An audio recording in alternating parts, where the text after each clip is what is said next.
After a gruesome accident on Interstate 30, one of the victims is thanking the first responders who she says saved her life.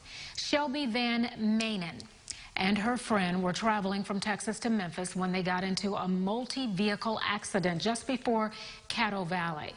And Shelby was pinned underneath an 18-wheeler. Our Claire Kreitz shares her story. Shelby Van Manen remembers every single second she was pinned under an 18-wheeler on Interstate 30. But it wasn't the flashing lights or sound of metal being pulled away that sticks in her mind. He just put his hands on me and was just like, I don't know if you're a believer, but I just want to pray with you. And that brought me a lot of comfort at the start. Van Manen says she could hear every conversation as multiple crews worked to get her out. I think I was just so impressed by how meticulous these men were. One of those men. She was talking and she, so we wanted to keep her talking.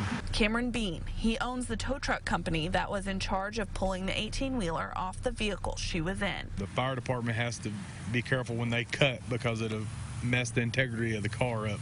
And then as we pick up and move, then you have to be watching where the metal's going and all this because it's still wrapped around it. With that team effort, in less than an hour, Van Manen was free. And we saw her go away on the helicopter, but you never know what they find when they get to the hospital. Within 24 hours after that, and she's standing next to the truck taking a picture.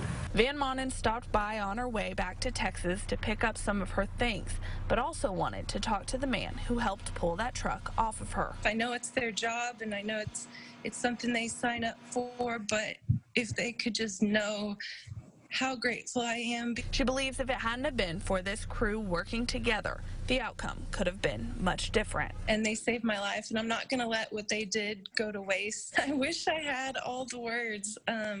Thank you just doesn't feel like enough.